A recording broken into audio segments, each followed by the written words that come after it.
ಒಂದು ಸಿನಿಮಾನಲ್ಲೇ ಸೂಪರ್ ಆಗಿ ಕಾಣಿಸ್ಕೊಂತಾ ಇದ್ದೀರಾ ಸರ್.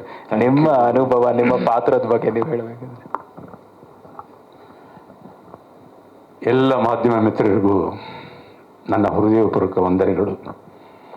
Thank you. ನಾನು ಇಂಡಸ್ಟ್ರಿ ಬಂದಾಗಲಿಂದ ನನ್ನ ಮಾಧ್ಯಮದವರು ನಾನು ಯಾವಾಗಲೂ ಎನ್ಕರೇಜ್ ಮಾಡ್ತಾನೆ ಬಂದಿದ್ದೀರಾ. ನನ್ನ ಹತ್ರ ಒಳ್ಳೆ ಸಂಬಂಧನೂ ಇಟ್ಕೊಂಡಿದ್ದೀನಿ ನಾನು ಅವ್ರ ಹತ್ರ. ಈ ಕೋಣ ಸಿನಿಮಾದ ಬಗ್ಗೆ ಹೇಳಬೇಕು ಅಂದರೆ, ಸಿನಿಮಾ ಹೇಗೆ ಬಂದಿದೆ ಅಂತ ನನಗೆ ಗೊತ್ತಿಲ್ಲ. ಆದರೆ ಈ ಚಿತ್ರದಲ್ಲಿ ಮಾಡಿದ ಒಂದು ಪಾತ್ರ ನೋಡಿ ಇನ್ನೊಬ್ಬ ಡೈರೆಕ್ಟರ್ ಬಂದು, ಸರ್ ನೀವೇ ಮಾಡ್ಬೇಕು ನಮ್ಮ ಪಿಕ್ಚರ್ನಲ್ಲಿ ಈ ಥರ ಒಂದು ಕ್ಯಾರೆಕ್ಟರ್ ಇದೆ ಅಂದರೆ. ಒಬ್ಬ ಜಮೀನ್ದಾರ ಹಾಗೂ ಈ ಚಿತ್ರದಲ್ಲಿ ಮತ್ತೊಬ್ಬ ಹೀರೋಯಿನ್ ತನಿಷಾ ಅವರು ಇದರಲ್ಲಿ ನಾಯಕಿಯಾಗಿದ್ದಾರೆ. ಇನ್ನೊಬ್ಬ ಹೀರೋಯಿನ್ ನಮ್ರತಾ ಅಂತಾರೆ, ಅವರಿಗೆ ತಂದೆ ಪಾತ್ರದಲ್ಲಿ. ಊರಿಗೆ ಜಮೀನ್ದಾರ ಹಾಗೂ ಊರಿಗೆ ಒಳ್ಳೇದು ಬಯಸುವಂಥ ಒಂದು ಕ್ಯಾರೆಕ್ಟ್ರು.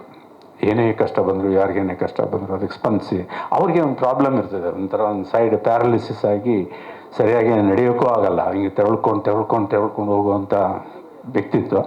ಆದರೂ ಎಲ್ರಿಗೂ ಸಹಾಯ ಮಾಡುವಂಥ ಒಂದು ಕ್ಯಾರೆಕ್ಟ್ರು.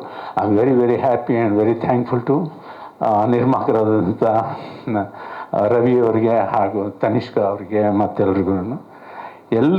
ಈ ಚಿತ್ರದಲ್ಲಿ ನಾನು ಪೂಜೆ ಮಾಡೋಕ್ಕೆ ಮುಂಚೆ ಹೇಳೋದು ಯಾವಾಗಲೂ ಏನಪ್ಪ ಅಂತ ಹೇಳಿದ್ರೆ, ಸರ್ವಜನ ಸುಖಿನೋ ಭವಂತು, ಅನ್ನದಾತೋ ಸುಖಿನೋ ಭವಂತು ಅಂತೇಳಿ. ಯಾಕಂದರೆ ಒಂದು ಚಿತ್ರ ಮಾಡಿದಾಗ ನನಗೆ ಮಾತ್ರ ಅಲ್ಲ, ನೂರಾರು ಕುಟುಂಬಕ್ಕೆ ಅವರು ಅನ್ನ ಹಾಕೋತ ದಣಿಗಳು. ಅವ್ರಿಗೆ ಒಳ್ಳೇದಾಗಬೇಕು. ನಾನು ಪ್ರತಿ ಸಾರಿ ನಿಮ್ಮ ಮುಂದೆ ಮಾತಾಡೋದು ನಾನು ಹೇಳಿದ್ದೀನಿ. ನನ್ನ ಮಗನ ಚಿತ್ರಗಳದ್ದು ಏನೊಂದು ಆಡಿಯೋ ಲಾಂಚ್, ವಿಡಿಯೋ ಲಾಂಚ್ ಅದು ಬಂದಾಗೆಲ್ಲ ನಾನು ಹೇಳ್ತಾ ಇದ್ದೀನಿ, ಮೊದಲು ಅವ್ರಿಗೆ ಒಳ್ಳೇದಾಗಬೇಕು. ಅವ್ರಿಗೆ ಒಳ್ಳೇದಾದರೆ ಮುಂದಿನ ಚಿತ್ರದಲ್ಲಿ ನಾವು ಇರ್ತೀವೋ ಬಿಡ್ತೀವೋ. ಆದರೆ ಇನ್ನೊಂದು 100 ಜನಕ್ಕೆ, 150 ಕುಟುಂಬಗಳಿಗೆ ಅವರು ಅನ್ನದಾತರಾಗ್ತಾರೆ. ನಾನು ಭಗವಂತನಲ್ಲಿ ಬೇಡ್ಕೊಳ್ಳೋದು, ಈ ಚಿತ್ರ ಇವಾಗ ನೋಡಿದ್ದಷ್ಟು ನೋಡಿದ್ರೆ ಚೆನ್ನಾಗಿ ಬಂದಿದೆ ಅನ್ನೋ ನಂಬಿಕೆ ನನಗಿದೆ. ನೋಡೋಕೆ ಮುಂಚೆ ಅದು ಚೆನ್ನಾಗಿದೆ ಅಂತ ಹೇಳೋದು ತಪ್ಪಾಗ್ತದೆ. ನಿರ್ಮಾಪಕ ತೋರಿಸಿದಾಗ ಅದು 100% ಗ್ಯಾರಂಟಿ ಆಗ್ತದೆ. ಇನ್ನು ಚಿತ್ರದಲ್ಲಿ ನಾಯಕರಾಗಿರುವಂಥ ಕೋಮಲ್ ಬಗ್ಗೆ ಹೇಳಬೇಕಾದಿಲ್ಲ. ಅವ್ರು ಬರೀ ಕಲಾವಿದರು ಮಾತ್ರ ಅಲ್ಲ, ಒಂಥರ ಹಿಡನ್ ಟ್ಯಾಲೆಂಟ್, ಹಿಡನ್ ಟೆಕ್ನಿಷಿಯನ್ ಅವರು. ಯಾವ ಸಾಂಗ್ ಹೇಗೆ ತೆಗಿಬೇಕು, ಹೇಗಿರಬೇಕು ಅಂತ ಫೋಟೋಗ್ರಫಿ ಬಗ್ಗೆ ಆಗಲಿ, ಕತೆ ಚಿತ್ರಕಥೆ ಮಾಡೋಲ್ಲೂ ಅದಕ್ಕೂ ಸ್ವಲ್ಪ ಅವ್ರದ್ದು ಕೊಡುಗೆ ಇದ್ದೇ ಇರುತ್ತೆ. ಸೊ ಚಿತ್ರ ಚೆನ್ನಾಗಿ ಬಂದಿದೆ ಅನ್ನೋ ನಂಬಿಕೆ ನನಗಿದೆ. ಚಿತ್ರ ಚೆನ್ನಾಗಿ ಬರಲಿ, ಎಲ್ರಿಗೂ ಅದು ಹಿಡಿಸ್ಲಿ.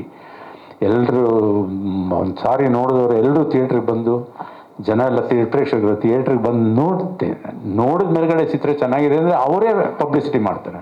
ಅವರೇ ಸ್ಪೆಷಲ್ಲಾಗಿ ಹೆಣ್ಮಕ್ಳು ಅವ್ರದ್ದು ಫೋನ್ ತೊಗೊಂಡು, ನಾನು ಪಿಕ್ಚರ್ಗೆ ಹೋಗಿದ್ದೆ ಕಣೆ, ಇದು ಕೋಮಲ್ ಅವರು ತುಂಬ ಚೆನ್ನಾಗಿ ಮಾಡಿದ್ದಾರೆ, ಇನ್ನೊಂದ್ಸರಿ ಹೋಗ್ಬೇಕು ಬಂದಿದ್ದೀನಿ, ನೀನು ಬರ್ತೀಯಾ ಅಂತ ಹೇಳಿ ಅವರೇ ಕರ್ಕೊಂಬರ್ತಾರೆ ಜನ. ಆಮೇಲೆ ಹೆಣ್ಮಕ್ಳು ಚಿತ್ರಕ್ಕೆ ಬಂದಾಗ ಒಬ್ಬರೇ ಬರೋಲ್ಲ, ಇಲ್ಲ ತಂದೆ ತಾಯಿ ಜೊತೆಲಿ ಇರ್ತಾರೆ, ಇಲ್ಲ ಗಂಡ ಮಕ್ಕಳು ಜೊತೆನಲ್ಲಿ ಇರ್ತಾರೆ, ಇಲ್ಲ ಗೆಳತಿಯರು ಜೊತೆಲಿ ಇರ್ತಾರೆ, ಕೆಲವ್ರಿಗೆ ಗೆಳೆಯರು ಜೊತೆನಲ್ಲೂ ಬರ್ತಾರೆ. ಸೊ ನಮ್ಮ ಮೌಲ್ಯ ಮಾಪನ ಆಗಿದ್ದೇನಪ್ಪ ಅಂದರೆ, ಒಲವಿನ ಹುಡುಗರು ರಿಲೀಸ್ ಆಗಲಿ, ಅಶ್ವಮೇಧ ರಿಲೀಸ್ ಆಗಲಿ, ನಾವು ಥಿಯೇಟ್ರ್ಗಳ ಹತ್ರ ಹೋಗ್ತಾ ಇದ್ವಿ. ಅದು ನಮ್ಮ ಮಂದಾರ ಥಿಯೇಟ್ರ್ ಇರ್ಬೋದು, ಉಮಾ ಥಿಯೇಟ್ರ್ ಇರ್ಬೋದು. ಅಲ್ಲಿ ಹೆಣ್ಮಕ್ಳು ನೀಟಾಗಿ ಡ್ರೆಸ್ ಮಾಡ್ಕೊಂಡು, ತಲೆ ತುಂಬ ಹೂ ಮಾಡ್ಕೊಂಡು ನಿಂತ್ಕೊಂಡು, ಮಗುನ ಎತ್ಕೊಂಡು ಒಂದು ಕೈಲಿ ಹಿಡ್ಕೊಂಡು ಸೂಪರ್ ಹಿಟ್ಟು ಗುರು ಕ್ಯೂನಲ್ಲಿದ್ದಾರೆ ಅನ್ನದಾತಿಯರು, ಆ ಥರ ಒಂದು ಫೀಲ್ ಬರ್ತಾಯಿತ್ತು. ಇವಾಗ ಸಿಂಗಲ್ ಥಿಯೇಟ್ರ್ ಇಲ್ಲ, ಅದು ಯಾವಾಗ ಯಾರು ಹೋಗ್ತಾರೆ ಯಾರು ಬರ್ತಾರೆ ಒಂದೂ ಗೊತ್ತಾಗಲ್ಲ. ಹಾಗಾಗಿ ನಮ್ಮನ್ನು ಚೆನ್ನಾಗಿ ನೋಡ್ಕೊಂಡಿದ್ದಾರೆ. ಆಮೇಲೆ ನಿರ್ದೇಶಕರು ಅವ್ರಿಗೆ ಏನು ಮಾಡಿದ್ರೆ ಹೇಗಿರುತ್ತೆ ಅನ್ನೋ ಒಂದು ನಂಬಿಕೆ ಭಾಳ ಇದೆ ಅವರಲ್ಲಿ. He knows what should be done.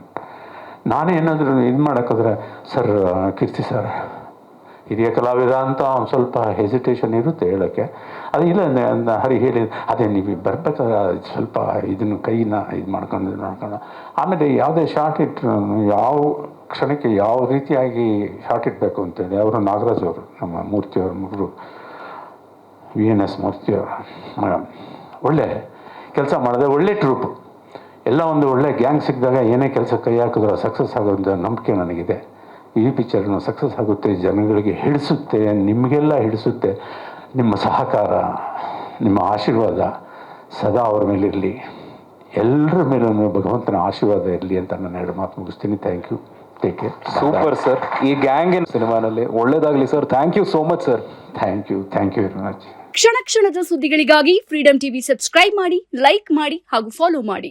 ಹೊಸ ಸುದ್ದಿಗಳ ನೋಟಿಫಿಕೇಶನ್ಗಾಗಿ ಬೆಲ್ ಐಕಾನ್ ಮೇಲೆ ಕ್ಲಿಕ್ ಮಾಡಿ.